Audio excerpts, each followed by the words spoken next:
Virtual de economía de hoy vamos a hablar del sector público. En este tema trataremos varias cosas: el sector público, el concepto y las funciones, el déficit público, qué es y cómo financiarlo, y el fraude fiscal y la economía sumergida. Vamos a empezar por los dos primeros puntos que vamos a tratar en este vídeo. En otros trataremos el resto: el sector público y las funciones del sector público. Vamos al primer punto. ¿Qué es el sector público? Damos una definición. Es todo el ámbito que está directamente controlado por los poderes políticos, no solo las administraciones, sino también las empresas en que participa el Estado, las demás instancias del poder y sus organismos autónomos. Como veis, es una definición un poquillo complicada si no estáis familiarizados a este tipo de definiciones. Pero también podríamos hablar del Estado por los organismos que lo forman. Por ejemplo, la Administración Central, donde está el Consejo de Ministros, el presidente del Gobierno y organismos autónomos administrativos, entes territoriales como las comunidades autónomas, las diputaciones y los ayuntamientos, la Seguridad Social, que también es una entidad pública, y también podríamos hablar del sector productivo, que son empresas públicas que funcionan como una empresa privada pero con capital público, como por ejemplo el Banco de España, Correos, Renfe, Astilleros, Izar, aunque cada vez se privatiza más el sector productivo público. También se denomina Estado, que es como yo lo denomino normalmente. También podríamos hablar del Estado por los poderes que lo forman, por los poderes en que se divide el Estado, que son poder legislativo, elaborar leyes, ejecutivo, el encargado de llevarlas a cabo, y el judicial, que es el que juzga y sanciona, vela por el cumplimiento de las leyes, formado por los jueces. Todo eso es sector público. Pero en economía lo que más nos importa son las funciones del sector público, que en ellas os insistiré bastante a lo largo de todo el curso.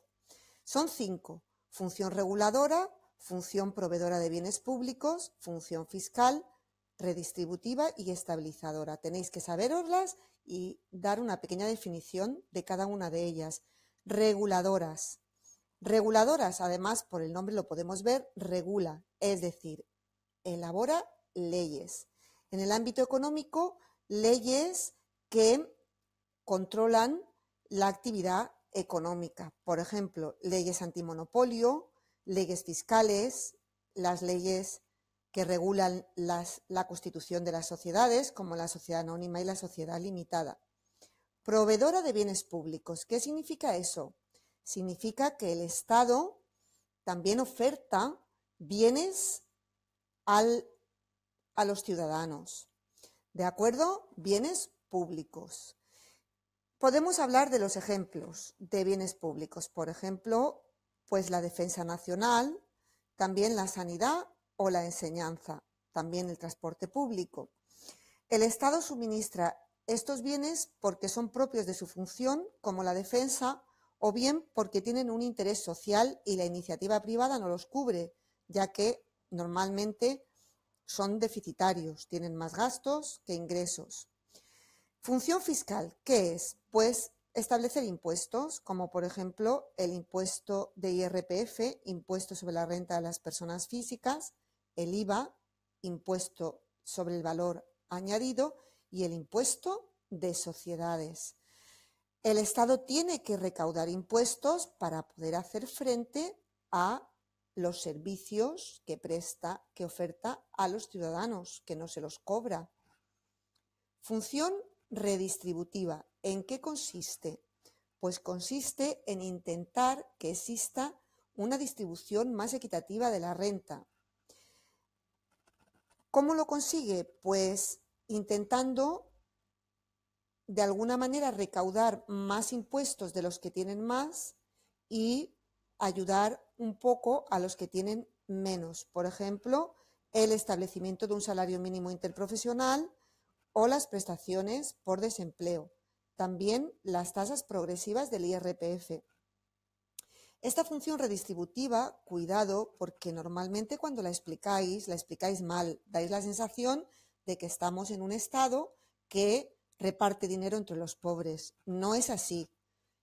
El Estado intenta o tiene algunas medidas que cumplen esta función, pero desgraciadamente no hay muchas, ¿eh? No podemos generalizarlo. No podemos decir que el Estado es un Estado que favorece a las clases más desfavorecidas. Solo son medidas puntuales. Y aunque este sería un objetivo que debería perseguir, no siempre se consigue.